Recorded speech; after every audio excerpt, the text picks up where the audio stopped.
Pemirsa, seolah tak peduli dengan gencatan senjata, Israel terus menyerang Lebanon tanpa henti.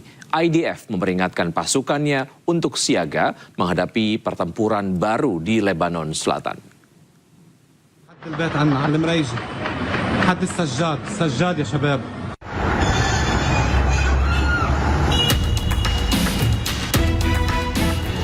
Eskalasi konflik di Lebanon Selatan yang melibatkan serangan udara dan artileri terus menimbulkan korban jiwa termasuk warga sipil. Seolah tak peduli dengan gencatan senjata yang disepakati, Israel terus menyerang Lebanon tanpa henti dengan melancarkan lebih dari 150 serangan. Kepala IDF malah memperingatkan pasukannya untuk tetap siaga menghadapi pertempuran baru di Lebanon Selatan di tengah pembicaraan AS-Iran di Swiss. Ia memperingatkan pasukannya untuk siap melanjutkan pertempuran jika diperlukan.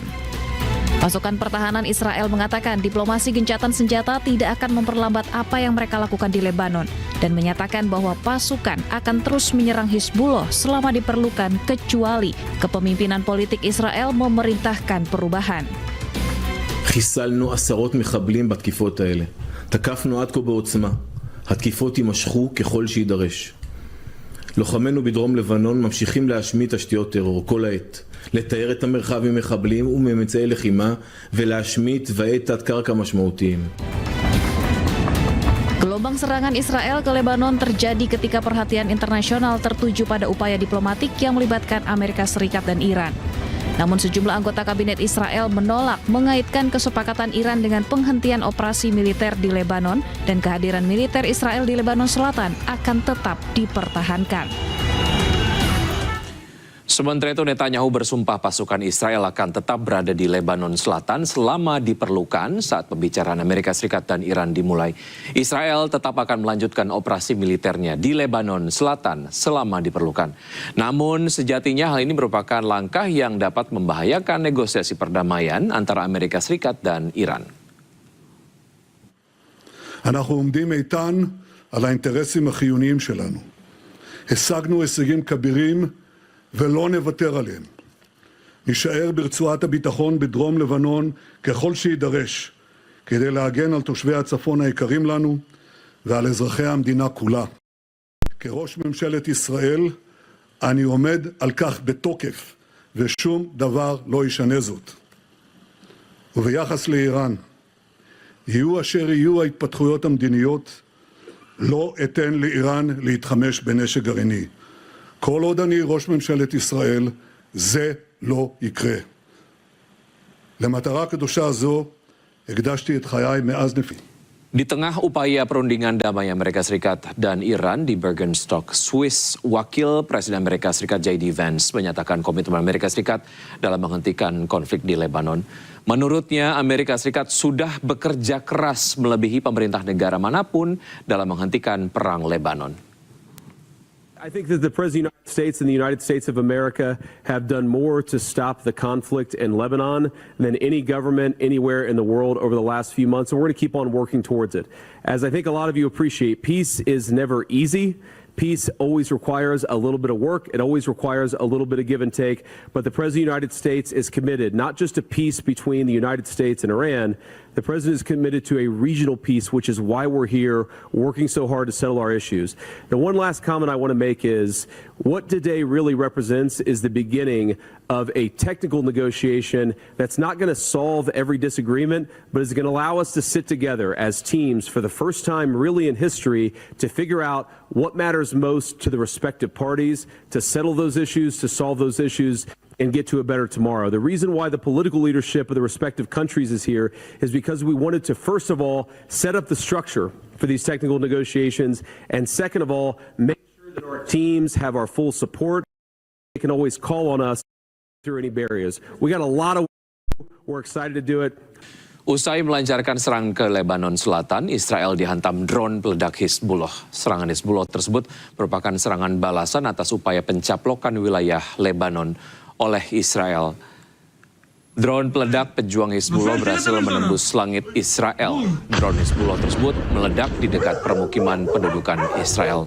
Ledakan besar membuat sejumlah warga Israel ketakutan dan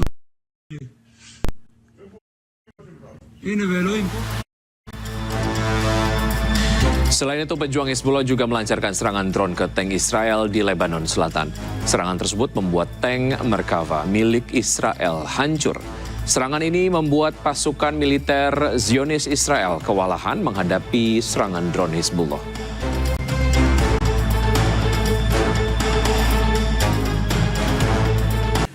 Pemirsa, hari ini kapal kargo dan kapal tanker minyak masih banyak yang tertahan di Selat Hormuz. Mereka masih menunggu izin dari Iran untuk bisa melewati jalur perairan tersebut. Kapal-kapal dari sejumlah negara masih berlabuh di Selat Hormuz. Mereka harus mengantri untuk mendapatkan izin melintas. Izin akan diberikan oleh Korps Garda Revolusi Iran atas syarat yang ketat. Terpantau baru 4 kapal yang bisa melintasi Selat Hormuz. 2 kapal tanker minyak mentah yang membawa hampir 2 juta barel minyak berhasil keluar dari Selat Hormuz. 2 kapal tanker super lainnya juga berhasil masuk lewat Selat Hormuz. Iran sendiri setuju untuk membuka Selat Hormuz tanpa biaya tol. Sebagai imbalannya, Washington setuju mengizinkan penjualan minyak Iran dan melepas beberapa aset yang dibekukan.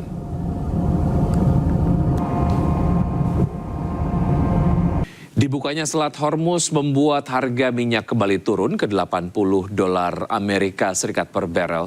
Harga minyak terkoreksi setelah muncul optimisme terkait dengan kelanjutan dialog antara Amerika Serikat dan Iran.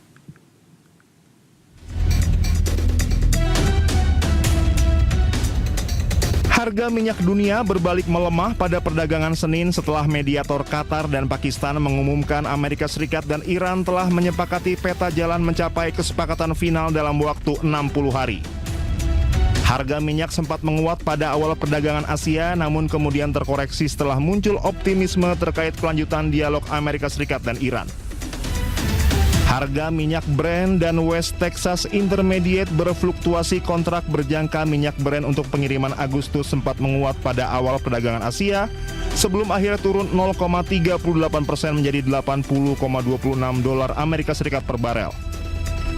Sementara harga minyak Texas Intermediate Amerika Serikat untuk pengiriman Juli memangkas lonjakan sekitar 3% yang terjadi sebelumnya dan diperdagangkan sekitar 1% lebih tinggi pada level $77,52 Amerika Serikat per barel.